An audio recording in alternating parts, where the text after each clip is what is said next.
একটা কারণে তো সিবিআই এখন গ্রেপ্তার করতেই পারে, সেটা হচ্ছে যদি খুনের এভিডেন্স নাও পায়, ট্যাম্পারিং অফ প্রুফ এই অভিযোগেই তো তারা বিহাইন্ড দ্য বার থাকার কথা। কোনো ক্ষেত্রে কোনো জায়গা থেকে ব্যাপারটাকে চেপে দেওয়ার চেষ্টা করা হচ্ছিল, সেই ব্যাপারটা ওভার।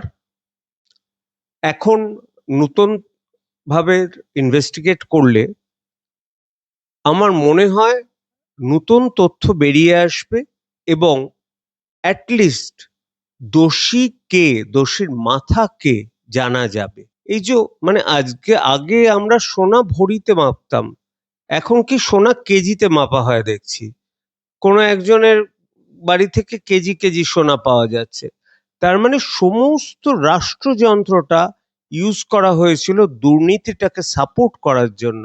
নিগম শপথেই বহাল রয়েছেন, কিন্তু কেন এটা কি বলবেন? বদল কেন করা হয়নি এটা আমার কাছেও ধোঁয়াশা। আজকে মমতা ব্যানার্জি কিন্তু কবর খুলে ফেলেছিলেন যেদিন অভয়ের মৃত্যু ঢাকার চেষ্টা করেছিলেন। আর যদি বিজেপি এটাকেই মানে, তাহলে মুখ থুবড়ে বিজেপিও পড়বে পরে ইলেকশন। প্রাক্তন সিএম কে তো জিজ্ঞাসাবাদ করা উচিত। এইভাবে সমস্ত তৃণমূল বিজেপিতে চলে যাচ্ছে, এটা মানুষ ভালো চোখে নিচ্ছে না। নমস্কার স্যার, ক্যাম্পেইন কলিং মিডিয়া আপনাকে স্বাগত। আমি প্রথমেই আপনাকে অনেক শুভেচ্ছা জানাই। আপনি পশ্চিমবঙ্গ ক্লিনিক্যাল এস্টাবলিশমেন্ট রেগুলেটরি কমিশনের একজন মেম্বার হলেন। এই পশ্চিমবঙ্গের ক্লিনিক্যাল এস্টাবলিশমেন্ট রেগুলেটরি কমিশনের ঠিক মূল লক্ষ্যটা কি থাকবে স্যার? সাধারণ মানুষ কিভাবে তাদের অভিযোগ জানাবে যদি চিকিৎসা ক্ষেত্রে তারা প্রতারিত হন? না, এই এস্টাবলিশমেন্টটা কিন্তু হসপিটালকে এগেনস্টে। আমাদের কোনো রকম কিন্তু কোনো ক্ষমতা থাকে না ডাক্তারকে কোনো রকম ভাবে তাদের দোষী করা। এবং এটার মেন কাজ হচ্ছে যাতে লোকের যে বিক্ষোভ, যে হসপিটালে ঠিক মতো চিকিৎসা হচ্ছে না, সেটার জন্য একটা 24 ঘন্টার হেল্পলাইন থাকবে। না 24 ঘন্টা না, মোটামুটি 10টা থেকে 6টা, যেখানে সবসময় ফোন করতে পারেন। একটা ওয়েবসাইট থাকবে, সেটা পরে ঠিক জানিয়ে দেওয়া হবে। কমপ্লেনটা করলে এবার আমরা কিন্তু সেটা দেখব। আরেকটা কাজ থাকবে যে যেহেতু যে কোনো একটা এস্টাবলিশমেন্ট গড়ে তুলতে গেলে ক্লিনিক্যাল এস্টাবলিশমেন্টে একটা রুল বেঁধে দেওয়া আছে, যেমন ফায়ার সেফটির ব্যাপারে, যেমন রেডিওলজি বা সিটি স্ক্যান, এমআরআই স্ক্যানের কিছু কিছু আছে, আল্ট্রাসাউন্ডের যেমন একটা বিশেষ নিয়ম আছে, যারা ডাক্তার হবেন তারা প্রপারলি কোয়ালিফাইড কিনা। এই জিনিসগুলো আশা করি সব হসপিটালই মেনে চলবে। আমাদের লক্ষ্য কিন্তু কোনো হসপিটালকে হঠাৎ করে শাস্তি দেওয়া না। আমরা সারপ্রাইজ ভিজিটে যাব, হসপিটালে সবকিছু আছে কিনা দেখব, না থাকলে টাইম দেব, পরে আবার যাব। যদি না থাকে তাহলে হসপিটালের কিন্তু শাস্তি বাধা। আর যারা যে কমপ্লেনগুলো করবেন সেই কমপ্লেনের বেসিসে ডেফিনেটলি হসপিটালকে ডাকা হবে। কোনো ডাক্তার নেগলিজেন্ট যদি হয়, সেটা ওয়েস্ট বেঙ্গল মেডিকেল কাউন্সিল দেখবে, সেটা কিন্তু আমাদের দেখার কথা না। স্যার একটা কথা বলবো প্রথমেই, আপনি সব সময় এটা যখন আপনি বাম রাজনীতির সাথে ইনক্লাইন্ড ছিলেন তখনও একটা কথাই বলতেন যে মানুষের হয়ে কাজ করতে চান, মানুষের পাশে দাঁড়াতে চান, একদম সাধারণ মানুষের মধ্যে মিশে। এই যে আপনার পোস্ট, এই যে আপনি সাধারণ মানুষের মধ্যে মিশেটা কাজ করার সুযোগ পাচ্ছেন, কি বলবেন? না, এটাকে না, একটা জিনিস সবার মধ্যে ভুলটা ভেঙে দিই। এটা শুধুমাত্র নন গভর্নমেন্ট অর্গানাইজেশন, ইভেন ট্রাস্টের জন্য প্রযোজ্য। আমরা কিন্তু সরকারি হসপিটাল কি ভুল করছে, খারাপ করছে, সেটা আমরা দেখতে পারবো না, সেটার জন্য অন্য বডি আছে। সুতরাং আমি কি সত্যি সাধারণ মানুষের মধ্যে যেতে পারবো, সেটা কিছুদিন বাদেই বোঝা যাবে। কারণ অনেকে তো ছোট ছোট নার্সিংহোম গুলো যায় হসপিটালে না গিয়ে। তাদের যদি উন্নতি করা যায় এবং তথাকথিতভাবে যে অনেক মানুষের মধ্যে মনে গেঁথে আছে যে ছোট ছোট নার্সিংহোম গুলো বা বড় বড় নার্সিংহোম গুলো মানুষকে গলা কাটে, সেই জিনিসটা যে সত্যি কি মিথ্যা বুঝতে পারবো। তবে আমি খুব খুশি হব যদি সরকারি ইনফ্রাস্ট্রাকচার হেলথের ভালো হয়, যাতে বেসরকারি ইনফ্রাস্ট্রাকচারের উপর চাপটা কম পড়ে। একদমই। আমি এই প্রসঙ্গে আরো একটু স্পেসিফিক আপনি অলরেডি ধরিয়ে দিলেন আমাকে। আমি সেই প্রশ্নটাই আপনার কাছে রাখবো। সেটা হচ্ছে বিভিন্ন বড় হাসপাতালের বিরুদ্ধে বা নার্সিং হোমের বিরুদ্ধে বা ছোট নার্সিং হোমের বিরুদ্ধে যেমনটা আপনি বললেন অনেকের প্রেফারেন্সই থাকে ছোট নার্সিং হোম দিয়ে এই ট্রিটমেন্টটা করানোর।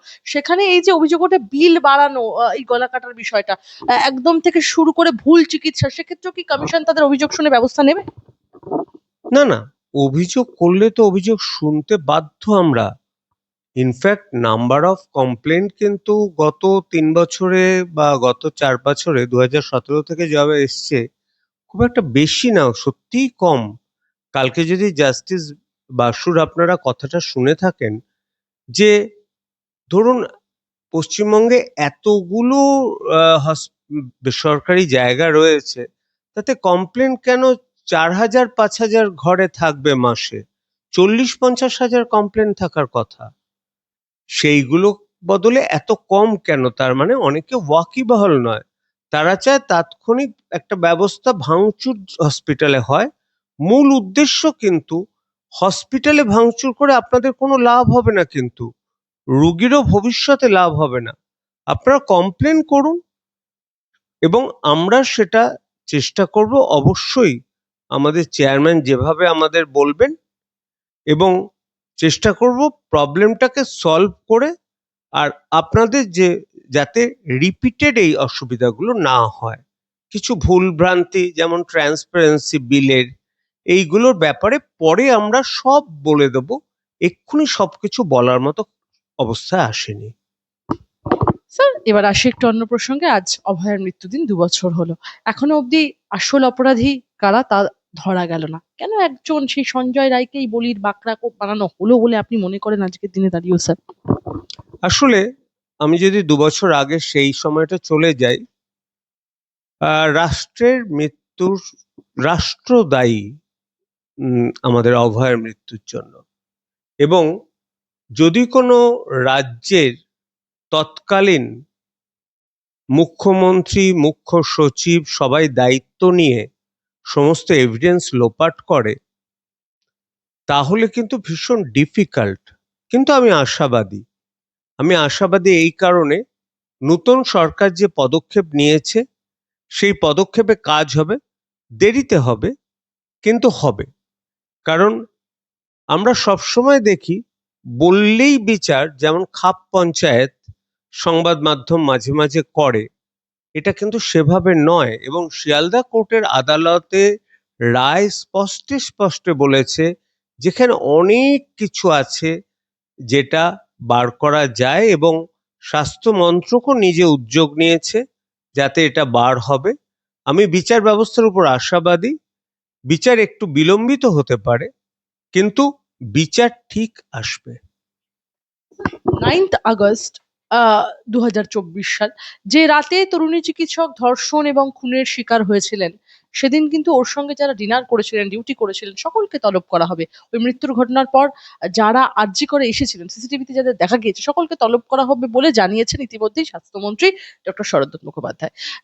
তার কথায় তদন্ত থেকে যে নির্যাস বেরোবে তা রাজ্য সরকারের হাতে তুলে দেওয়া হবে। এখন প্রশ্ন হচ্ছে এটা সিবিআই করলো না কেন? বা সিবিআই এর যে, আমি এসে আপনার সাথে একটা বিষয় নিয়ে আলোচনা করছিলাম যে সিবিআই এর যে তদানীন্তন আইও ছিলেন সীমা পাহুজা, একদম ভিকটিমের বাবা মা বহুবার বলেছেন, রত্নাদেবী বা তার হাজবেন্ড, যে সীমা পাহুজা দায়িত্ব নিয়ে অনেক এভিডেন্স ট্যাম্পার করেছেন।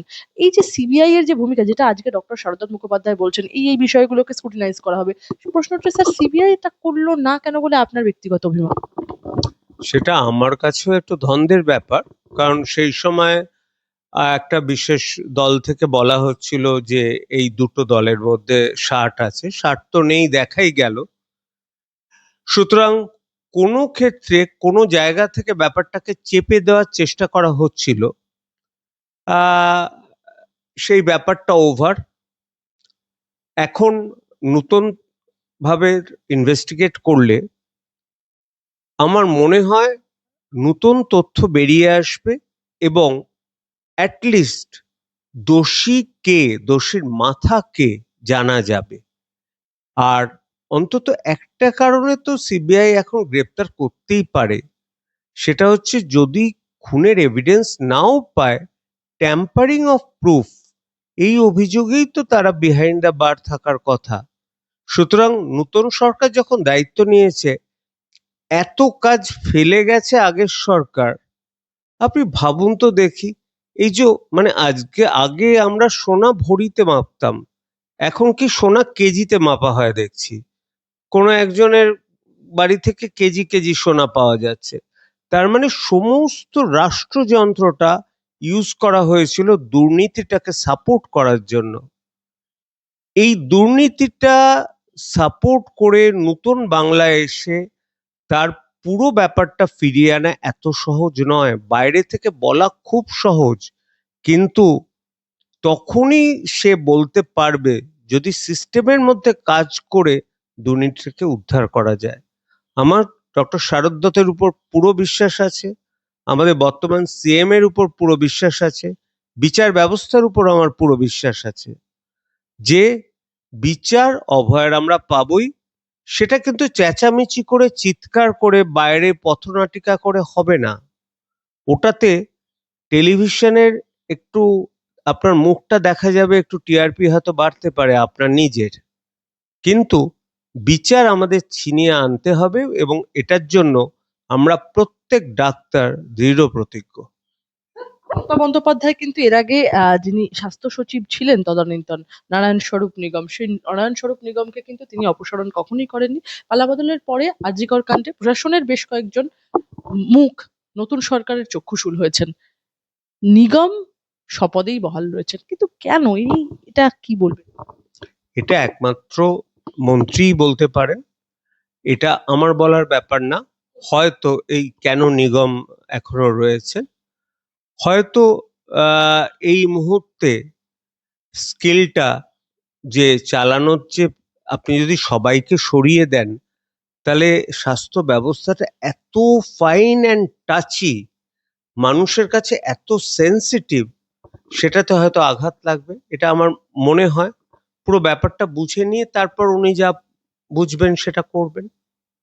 নারায়ণ স্বরূপ নিগম প্রথম থেকে এত কন্ট্রোভার্সিয়াল একটা চরিত্র, তাকে স্বপদে বহাল রাখাটা কি একটা সত্যি সুস্থকর মেসেজ পশ্চিমবঙ্গবাসীর উদ্দেশ্যে? এই জিনিসটা কিন্তু আমাকেও ভাবায়, কিন্তু এই ডিসিশনটা আমি হুট করে না বলতে পারবো না। কারণ পালা বদলের পর যেটা হয়, অ্যাডমিনিস্ট্রেটিভ লেভেলে চেঞ্জ হলেও যিনি বহুদিন ধরে একটা জায়গায় আছেন তিনি তো প্রত্যেকটা খুঁটিনাটি জানেন। সেই জিনিসটা আরেকজনকে জেনে নিয়ে যদি হয় তারপরে নিশ্চয়ই বদল হবে। আমি আমি এ ব্যাপারে না, বদল কেন করা হয়নি এটা আমার কাছেও ধোঁয়াশা, এবং বদল করা হলে সুবিধা হবে কিনা এনার মানে এই অভয়ার মৃত্যুর কারণ দেখতে, সেটাও কিন্তু আমার কাছে ধোঁয়াশা। স্যার, সেই সময় কিন্তু একটা অভিযোগ উঠেছিল যে স্বাস্থ্য ব্যবস্থার কিছু অন্ধকার দিক জেনে ফেলেছিলেন তরুণী ওই চিকিৎসক, কার্যত মুখ বন্ধ করার জন্যই তাকে সরিয়ে দেওয়া হয়েছিল।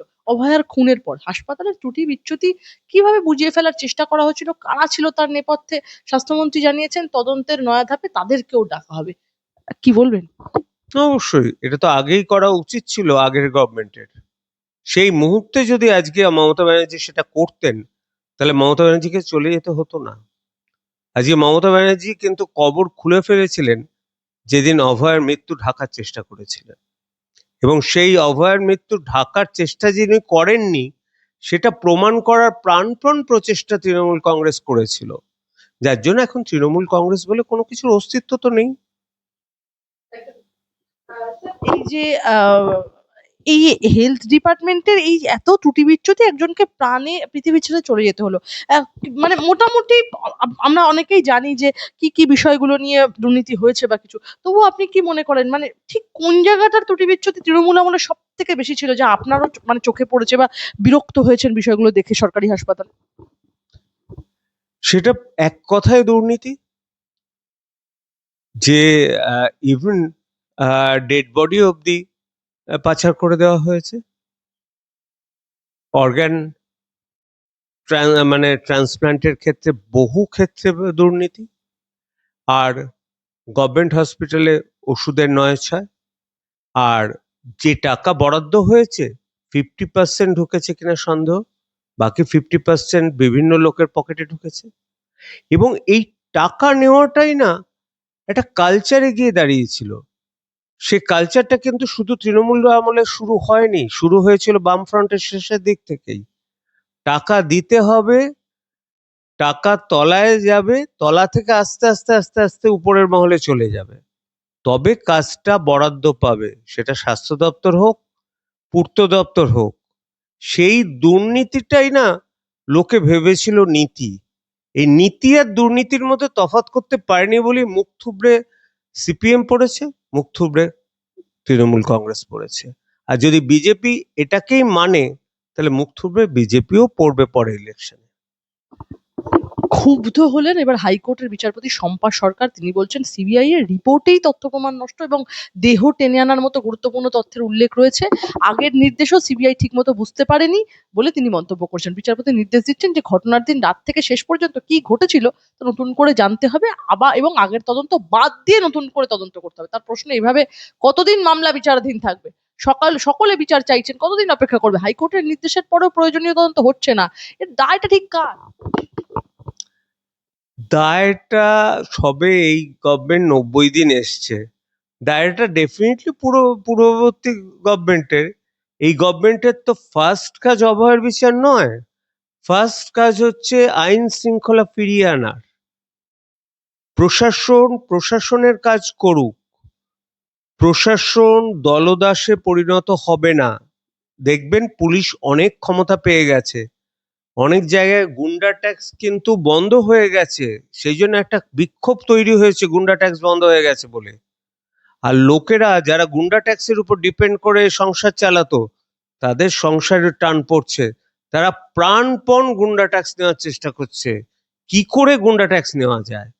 কিন্তু এখনো হয়তো অনেক জায়গায় পাচ্ছে, অনেক জায়গায় পাচ্ছে না। তোমার মাও কিন্তু মেয়ের মৃত্যুর পেছনে তার সহকর্মীদের ভূমিকা নিয়ে বারংবার প্রশ্ন তুলেছেন এবং বলেছিলেন সেই রাতে যে 4 জন তার মেয়ের সঙ্গে ডিনার করেছিল তাদের যতক্ষণ না গ্রেফতার করা যাবে ততক্ষণ এর সুরা হবে না।